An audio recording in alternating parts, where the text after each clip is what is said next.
Hi everyone, my name is Yukari and I will be making daily process videos for the month of July as I sketch in my Hobonichi Techo for World Watercolor Month. So let's get started. Today is day 21 and our prompt is tactile. So today I searched for a flower that you'd like to touch, and among others I found chenille flower, and so that's what I'm sketching today. Okay, so here are my supplies. I'm using my number 8 brush, round brush, and I am using mainly pyrrol crimson as my flower color, and then I've mixed ultramarine blue and quin gold for my green for the leaves. And I could have used sap green, I suppose, but I'm really trying to experiment with different color mixes. And so that is the color mix that I am using today.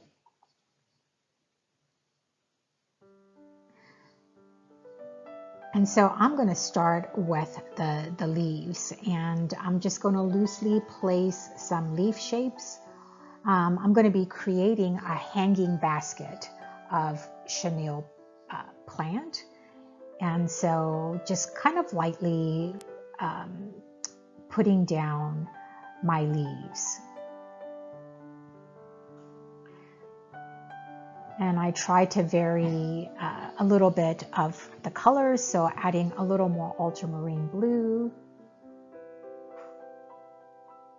And here you're not going to be able to see the actual planter because they're covered in chenille plant.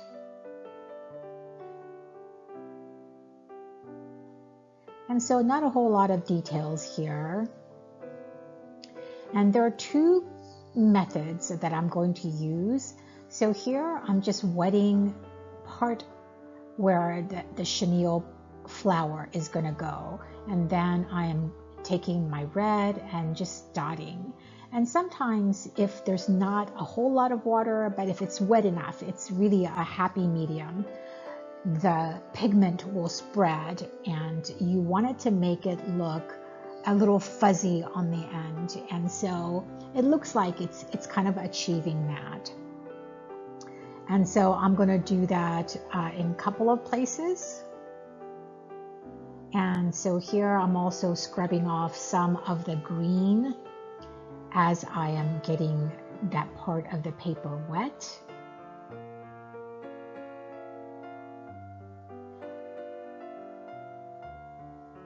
And it looked like the area wasn't really wet enough, and so I'm kind of helping it along for that fuzzy sort of texture at the end.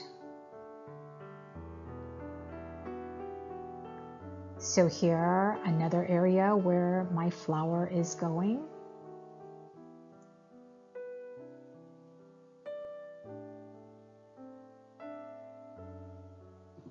Ooh, I'm just noticing that it's focused on my hand and not my...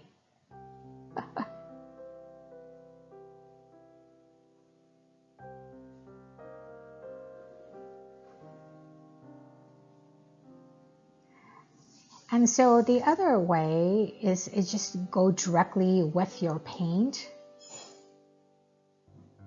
and then just kind of dab on the edges to create the fuzziness.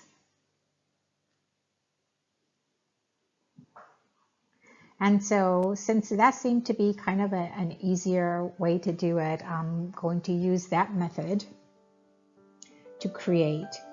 And these chenille flowers can be short, can be very long. And so I'm trying to mix the size of them a little bit too. And I think they just add just a wonderful splash of color to this plant. And so there's some shooting upwards.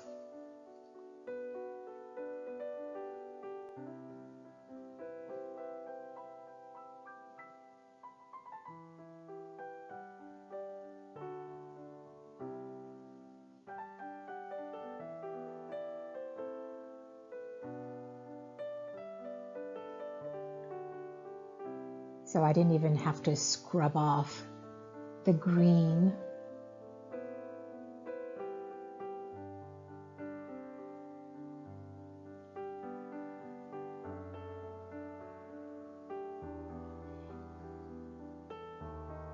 And now just kind of scrubbing off some of that red to create shadows.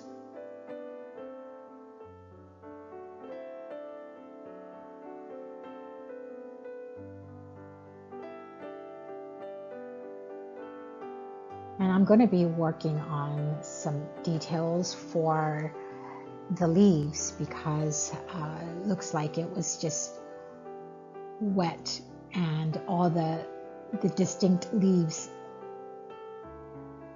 And so I'm just going back with a darker green.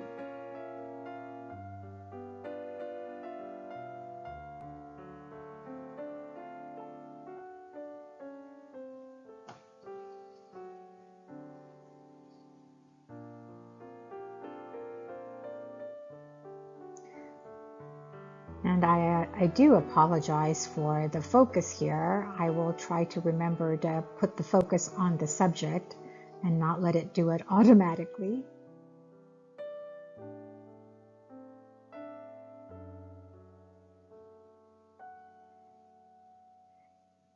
So just trying to fill in some white spaces with more leaves. And I mixed a little bit of red with green. And so this is where that plant is hanging.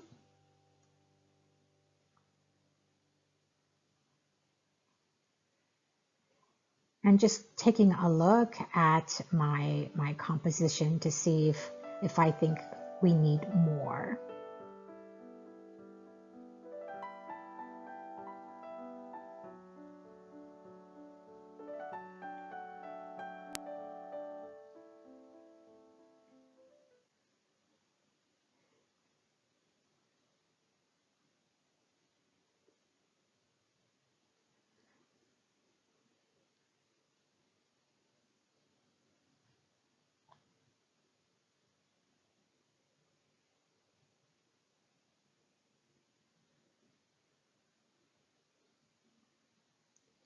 And I am going to be mixing a little purple and to create a little bit of shadow, as you will see. So here's my completed page with my journaling, and I didn't add a quote today, but I did use my white gel pen to give it some details. The chenille plant looks fuzzy with light fuzz on it, so I used the white gel pen to highlight some places and then used it to add details to my leaves. All right, so thank you for watching, and we will see you tomorrow.